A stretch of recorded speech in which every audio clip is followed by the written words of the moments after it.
بسم اللہ الرحمن الرحیم۔ مرشد کی تلاش اصل میں اپنے رب کی تلاش ہے۔ جب اللہ اپنی رحمت سے طالب کو قبول کر لیتا ہے تو پھر اسے مرشد کامل تک لے جاتا ہے۔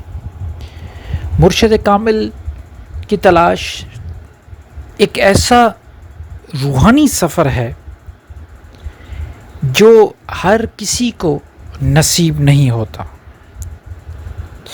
مرشد کی تلاش ایک بہت نازک اور روحانی سفر ہے۔ تصوف اور روحانیت میں کہا جاتا ہے کہ جو طالب ہے،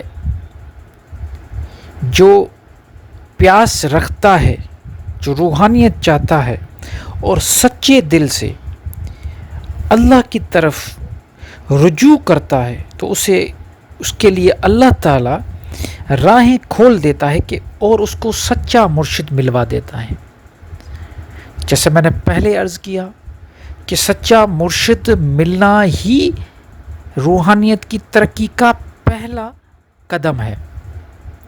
سچا مرشد وہ اپنے مرید کو انگلی سے پکڑ کر جب چلاتا ہے اور اپنے سارے جو معاملات ہیں اس پہ اس کی ہر طرح کی مدد کرتا ہے، وہ اپنے مرید میں وہ ساری خوبیاں دیکھ لیتا ہے، وہ پرکھ لیتا ہے اور اس سچے مرشد کو پتہ ہوتا ہے کہ اس مرید میں جو چیزیں ہیں اس کو ایک ایک کر کے جو نکالنے والی ہیں ان کو کیسے نکالا جائے، اور جو اس میں ڈالنے والی ہیں اس میں وہ چیزیں خود بخود بھرتا جائے گا۔ ایک سچا مرشد اس کلاکار کی طرح ہوتا ہے جو پتھر میں جو فضول چیزیں نکالتا تراشتا خوبصورت مورتی بنا دیتا ہے۔ جو تلاش کا اصل ذریعہ ہے، مرشد کو انسان اپنی آنکھ سے نہیں پہچانتا، اللہ تعالیٰ کی ہدایت اور دل کی روشنی سے پہچانتا ہے۔ جب طالب کی نیت خلوص ہو، اس کی نیت میں سچائی ہو، اس کو پیاس ہو، تو اللہ تعالیٰ اسے مرشد تک پہنچا دیتا ہے۔ سچا مرشد جسے ہم سچل مرشد کہیں، ان کی نشانیوں میں سے اگر ہم بات کریں تو قرآن اور سنت کا پکا پابند ہوگا، نہ اپنے نفس کے لیے بلکہ صرف اللہ کے لیے کام کرتا رہے گا۔ طالب کے دل کو اپنے اللہ کی یاد اور محبت کی طرف کھینچے گا۔ اس کی جو صحبت ہے اس میں سکون طالب کو محسوس ہوگا، نور تقوی کا اضافہ ہوگا، غرور، دنیا داری، مال حاصل کرنا، ایسا کوئی وہ کام نہیں کرے گا۔ اب طالب کا فرض کیا ہوگا؟ طالب اپنا دل پاک کرے، نفس کی خواہش کم کرے، دعا کرے، یا اللہ مجھے ایسا مرشد عطا فرما جو مجھے تیری طرف پہنچائے۔ صحبت میں اخلاص اور ادب کو اپنی اندر وہ اپنے آپ کو حوالے کر دے اپنے مرشد کے۔ جب طالب کو اپنے اصل مرشد ملتا ہے تو دل میں ایک عجیب سکون، اطمینان اور یقین پیدا ہو جاتا ہے۔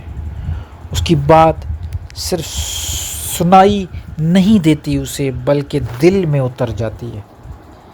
یہ جو ساری نشانیاں، یا ہم اسے کہیں کہ کس طرح مرشد کام کرتا ہے اور کس طرح مرشد کے ساتھ پھر وہ جو خاص مرید ہے وہ بھی کام کرتا ہے۔ ایسا نہیں، ہمارے یہاں کیا ہوتا ہے، کسی کو ہم نے مرشد بنا دیا تو ہم کیا کرتے ہیں کہ ہم یہ اپنے ذہن میں ایک چیز بنا لیتے ہیں کہ مرشد ہے، ہمیں مرشد ہی جو اس دنیا کی سارے معاملات پار کروائے گا۔ ہمارے ذہن میں یہ باتیں بنائی گئی ہیں، لیکن جو اصل مرید وہ ہوتا ہے جو ایک تو سچا مرشد اس کو مل جاتا ہے اور خود وہ محنت کر کے وہ ساری چیزیں حاصل کرتا ہے.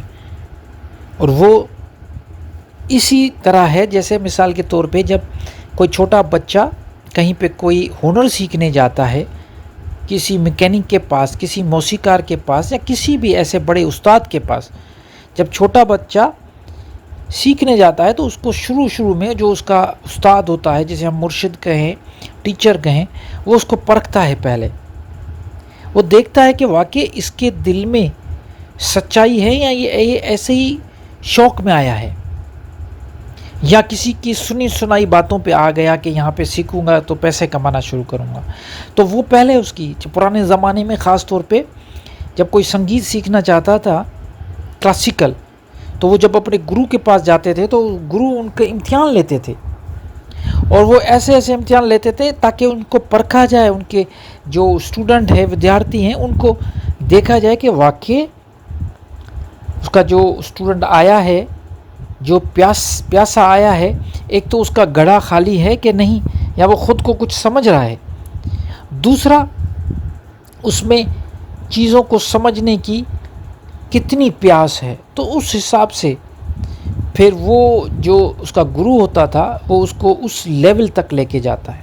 اور وہ تکلیفیں آتی ہیں بہت، اور وہی تکلیفیں اس بچے کا یا اس کے جو مرید ہے اس کا امتحان ہوتا تھا کہ اس کو اس امتحان میں جتنی تکلیفیں آتی تھی وہ اتنے ہی مزے سے چیزوں کو سیکھتا تھا. یہ اصل گرو اور چیلے کا رشتہ تھا، جو آج کے زمانے میں آپ کو نظر نہیں آئے گا. آج کے زمانے میں جیسا گرو ہیں ویسے ہی چیلے ہیں. گرو کو بھی صرف پیسے چاہیے، دنیا داری چاہیے، چمک دمک چاہیے، ٹھاٹ بانٹ چاہیے. اور اس کے جو چیلے ہیں ان کو کچھ نہیں چاہیے، وہ آرام سے بیٹھے رہیں، نشہ پھونکتے رہیں، اور بس اسی اپنے جو گرو ہے جو وہ کہتا رہے بس اس کو فالو کرتے رہیں. اور ان کو ایک منٹ کے لیے بھی یہ خیال نہیں آتا کہ ہر کسی کو اپنا امتحان خود پاس کرنا ہے، ہر ایک کو خدا کے سامنے خود جواب دہ ہونا ہے. کوئی نہیں بچائے گا. مرشد رہنمائی کرتا ہے، رہبر ہے، آپ کو راستہ دکھائے گا. آپ کو کبھی بھی وہ راستے میں ایسا نہیں ہے کہ آپ کا وہ سارے مسئلے حل کرے گا یا قیامت کے دن، محشر کے دن آپ کی جگہ بولے گا. کوئی نہیں بولے گا، آپ کو خود ہی بولنا ہے. جو کچھ آپ نے کیا وہی آپ کا نصیب ہے. اولئک لہم نصیب مما کسبوا، جو کچھ انہوں نے کمایا وہی اس کا نصیب ہے. اللہ السریع الحساب، اللہ جلد حساب لینے والا ہے. تو اپنے سچا مرشد اگر مل جاتا ہے تو خود محنت کرو، خود محنت کر کے اس لیول تک پہنچو تاکہ آپ کو نہ صرف اس دنیا میں بلکہ آخرت میں دونوں میں کامیابی نصیب ہو.